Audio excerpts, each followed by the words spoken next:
Perdre un enfant, c'est pas normal. C'est surtout dans ces conditions. C'est pas normal. C'est sûr, quoi. On se dit, ouais, bon, ça arrive tous les jours. Oui, mais quand ça vous arrive à vous, je peux vous dire que c'est plus la même chose. Vous dormez pas, vous réfléchissez tout le temps.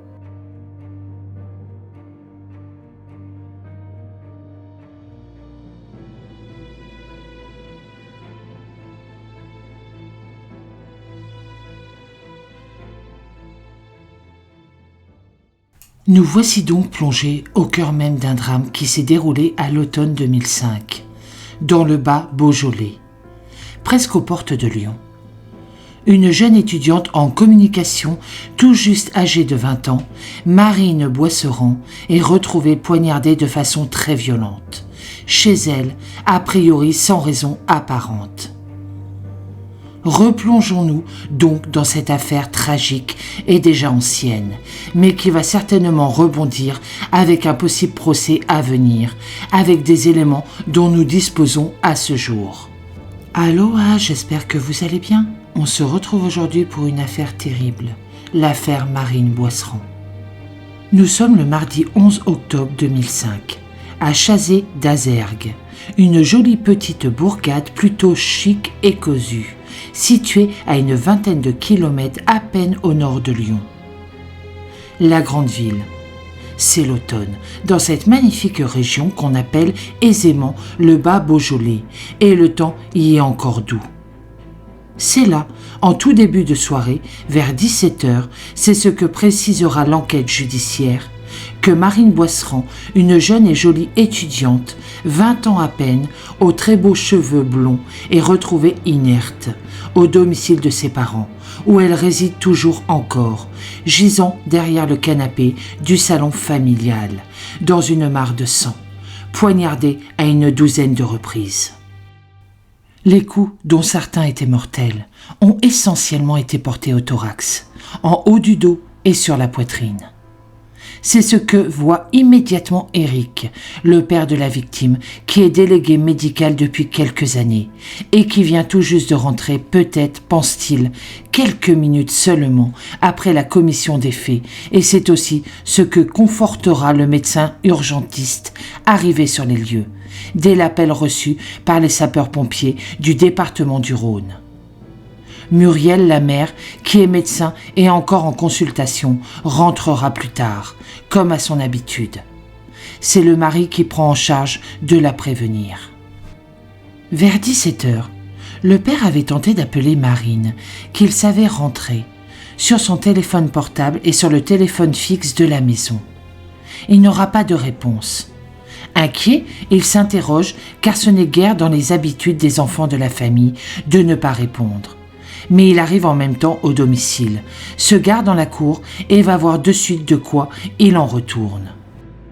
Il découvre la porte-fenêtre de la grande pièce à vivre qui n'est pas verrouillée, ce qui, à ses yeux, est anormal, puisqu'il n'y avait personne dans la maison depuis le matin.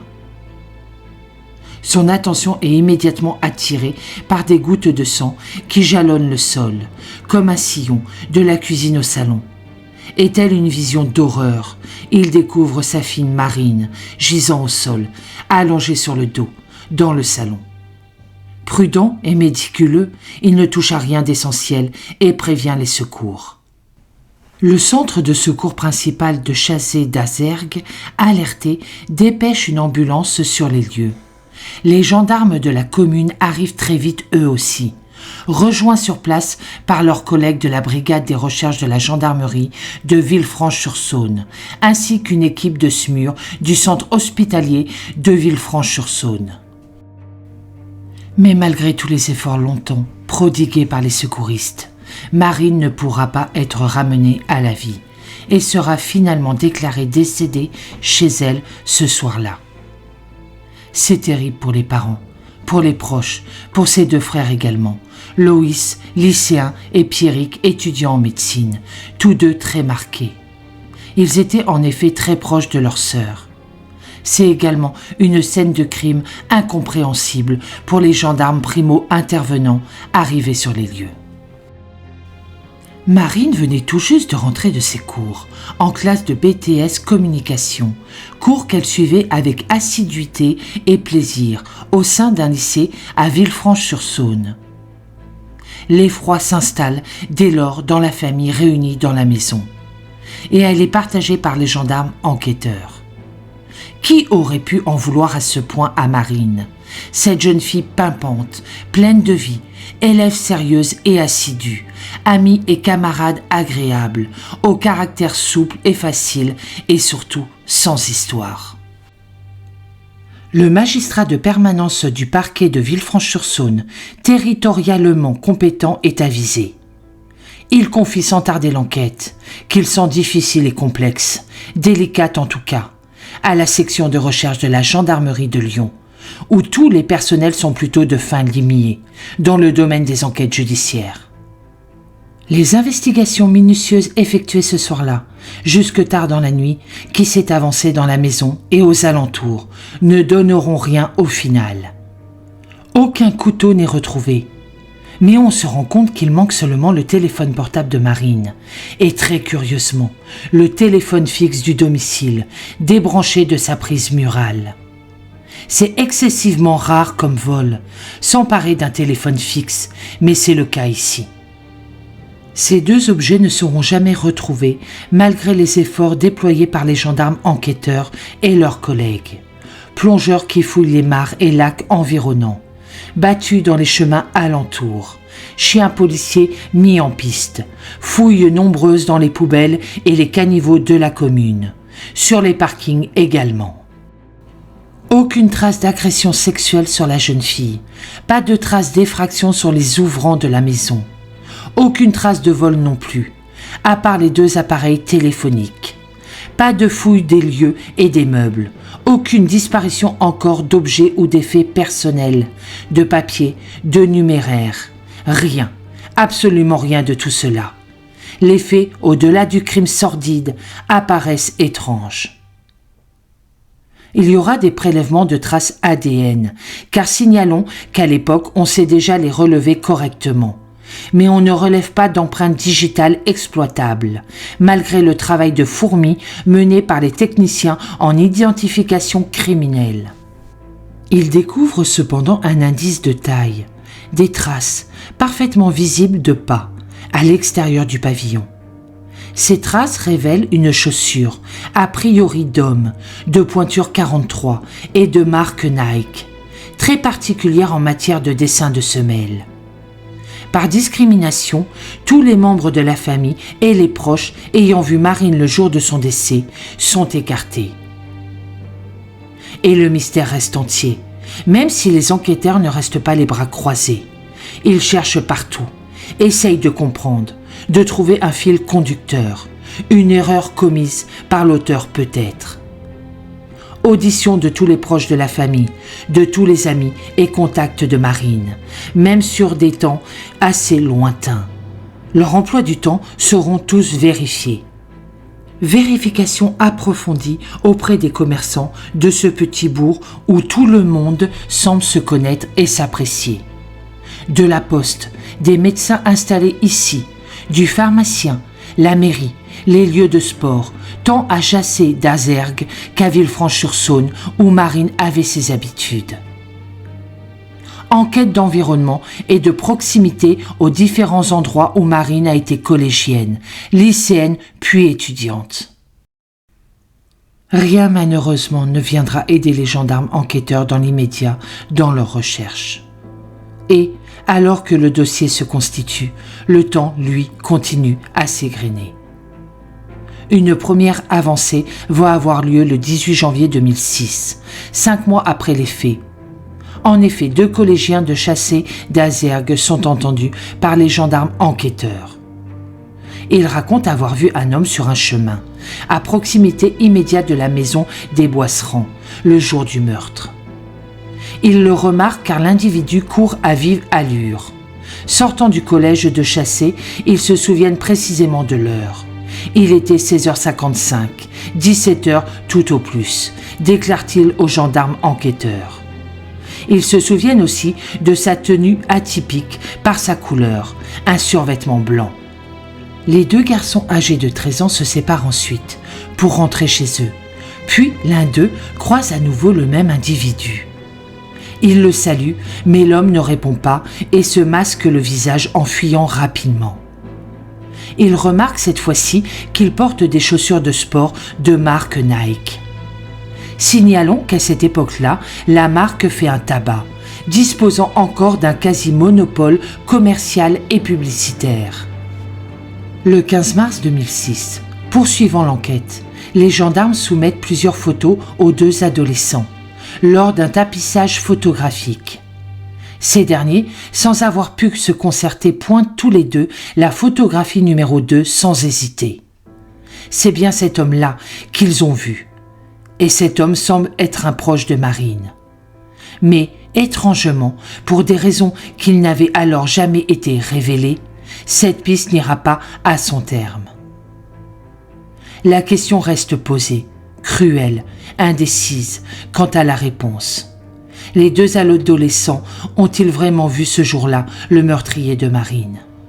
Est-on certain de la date? Qui dit la vérité? Leur témoignage est-il fiable? Pourquoi n'en ont-ils pas parlé avant? Le décès de Marine avant était largement médiatisé dans ce petit village.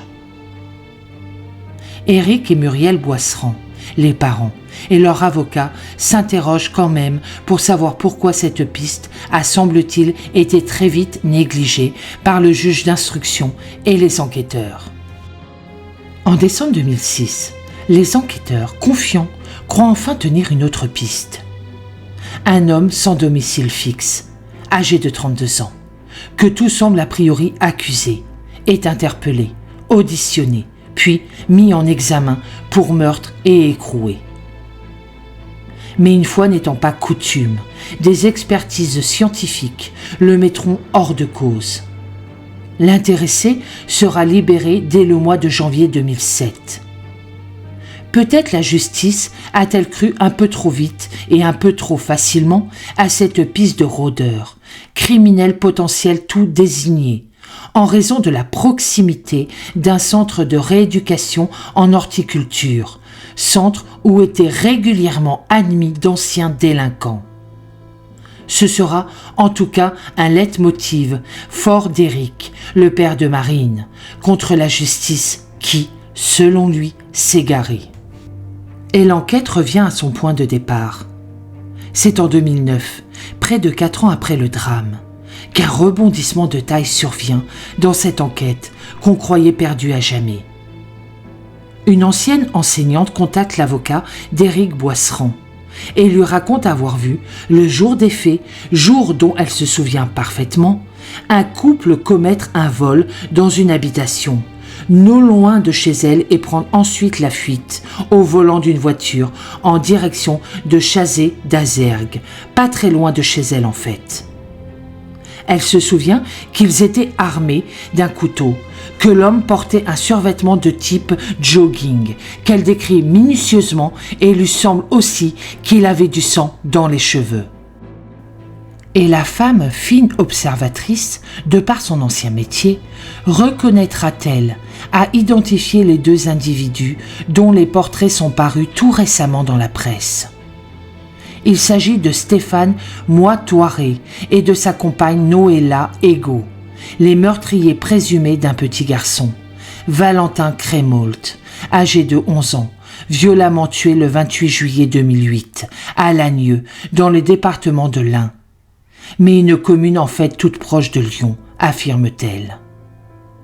Là, c'est le parquet de Bourg-en-Bresse, dans l'Ain, qui avait été saisi, et les magistrats des deux parquets, ainsi que les gendarmes enquêteurs et primo-intervenants des unités de gendarmerie des deux départements, communiquent dès lors sur tous les éléments des deux enquêtes. Car le sujet est juridiquement intéressant. Les intéressés sont deux routards marginaux, déjà défavorablement connus des services de police et de la justice. Noël Ego se fait appeler Majesté, c'est dire l'ego qu'elle développe. Quant à Stéphane Moitoiré, soigné jadis pour schizophrénie, sans qu'on sache vraiment s'il est guéri ou s'il a abandonné tout traitement, ce qui paraît plus que probable. On le surnomme le secrétaire. Pour ces faits perpétrés sur le jeune garçon lardé de coups de couteau, ils seront très lourdement condamnés en 2013. Mais les liens avec l'affaire Boisserand n'apparaissent pas si évidents.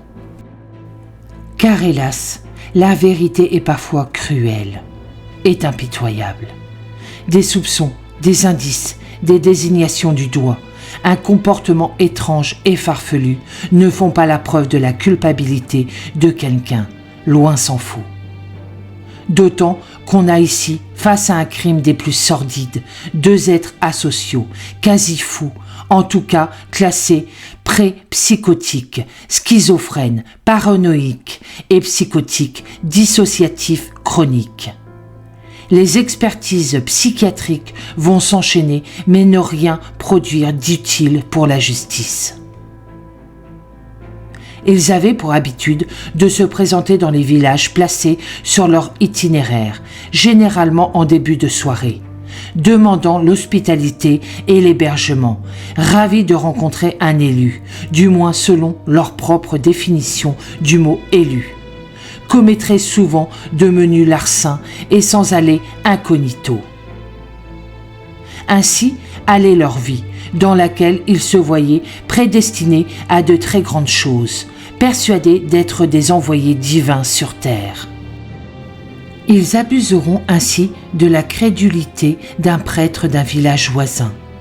Et l'ironie tragique du destin, terrible quand on y pense, veut que ce serviteur de l'Église connaisse bien la famille Boisserand, dont il a baptisé les enfants. S'ils sont un rien décontenancés par ce retard d'information de la part de cette femme, témoin clé possible, les enquêteurs prennent la piste très au sérieux, notamment au vu du mode opératoire utilisé dans les deux affaires, qui semble être quasi identique. De très nombreuses investigations sont menées, tambour battant, alors que les intéressés sont encore incarcérés, mais peu à peu, le dossier s'enfonce. Là encore, faute de preuves suffisantes pour mettre en cause ces deux personnes au profil pourtant bien intéressant. Pour autant, les enquêteurs ne restent pas les bras croisés, malgré le peu de résultats probants qu'ils engrangent. Leur investigation, menée tout azimut et sur diverses pistes étudiées en parallèle, permet de soupçonner assez rapidement un garçon, prénommé Ludovic, l'ex-petit ami de la jeune fille. Un peu plus âgé que la victime, moniteur de plongée, il a 28 ans au moment de son interpellation. Il semble qu'il avait eu du mal à accepter la rupture intervenue 6 mois auparavant. Alors, en décembre 2011, lorsqu'il revient en métropole, de retour d'un très long périple entre la Côte d'Ivoire, Djibouti et enfin la Malaisie, les enquêteurs l'attendent à sa descente d'avion. Il est exact qu'il avait mal accepté cette rupture, mais de là à tuer Marine, il y a quand même un pas qu'il dit n'avoir pas franchi. Sans surprise, il est présenté au juge d'instruction en charge de l'affaire et mis en examen.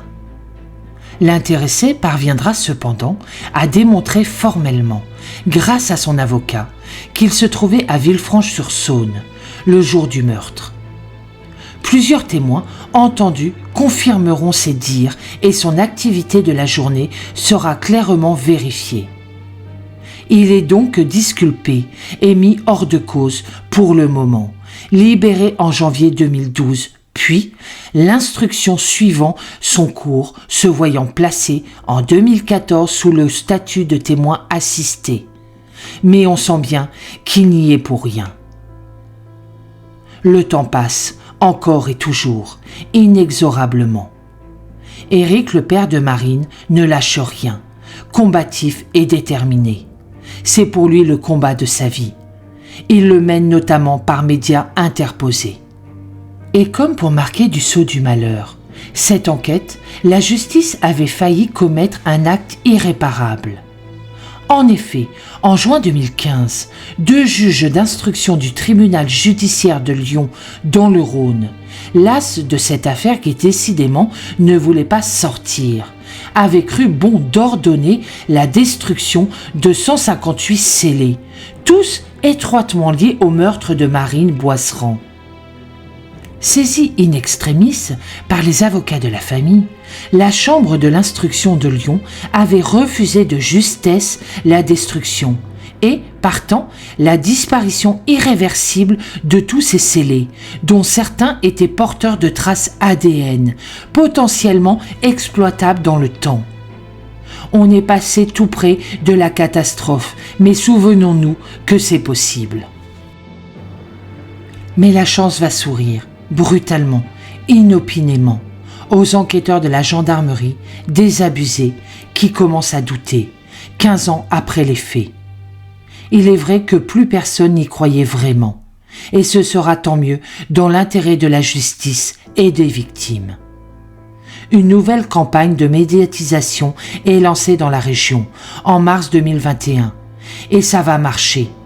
Un premier témoin indiquera avoir croisé le couple Stéphane Moitoiré et Noëlla Ego, qu'il a lui aussi formellement reconnu.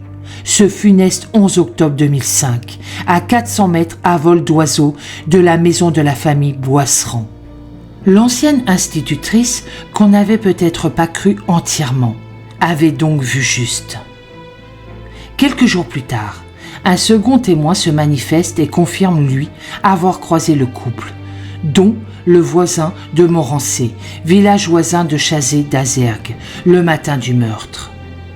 Ces deux témoignages fort incitant les enquêteurs à s'intéresser à la potentielle implication du couple, déjà cité, dans la commission de ce crime particulièrement horrible.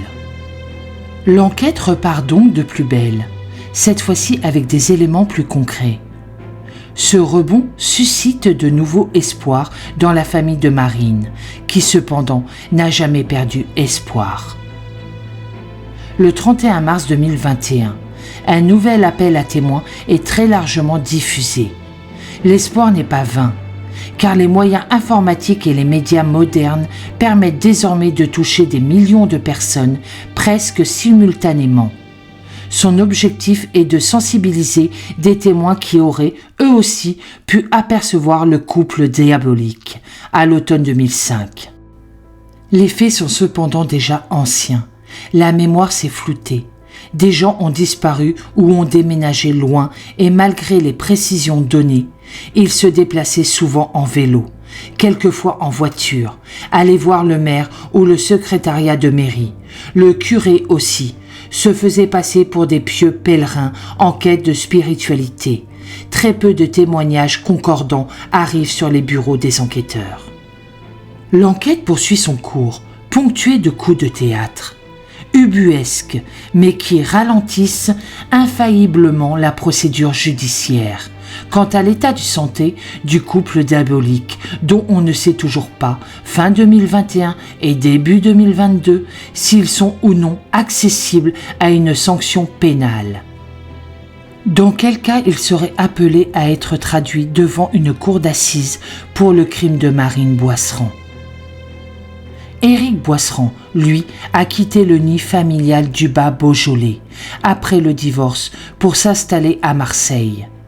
Mais jamais il n'oublie le drame qui a ôté la vie à sa fille Marine, le mardi 11 octobre 2005. Muriel, son épouse, a changé de métier par la suite et a abandonné, elle aussi, la maison familiale, le nid, comme jadis on se plaisait à l'appeler, totalement incapable de continuer à y vivre. Nous mesurons clairement là toute l'étendue des dégâts post-traumatiques infligés aux proches et aux tierces après un crime d'une telle ampleur. Nombre ne s'en remettent jamais complètement. Pour conclure sur cette affaire tragique, retenons que c'est en 2022, lors de la création de la cellule nationale Affaires non résolues auprès du tribunal judiciaire de Nanterre, que le dossier Marine Boisserand, toujours non résolu à cette date, est déjà constitué de 32 tomes épais et denses, où l'on dénombre pas moins de 3000 pièces de procédure, ce qui n'est pas rien. Y est transféré avec une centaine d'autres cas, non résolus eux non plus. Sans préjuger en rien des qualités d'enquêteurs et des efforts incessants déployés par les enquêteurs qui travaillaient sur ce sujet depuis 17 ans, l'affaire sera reprise par d'autres enquêteurs qui reliront le dossier avec un œil nouveau et pourront, le cas échéant, mener d'autres investigations qui n'existaient tout simplement pas à l'époque. C'est la fin de cette tragique affaire. J'espère de tout mon cœur qu'un jour elle sera résolue. Je souhaite énormément de courage à la famille de Marine et j'espère qu'un jour elle reposera en paix. Pour ma part, je vous souhaite une très bonne journée. Je vous dis à bientôt dans une prochaine vidéo et surtout prenez soin de vous.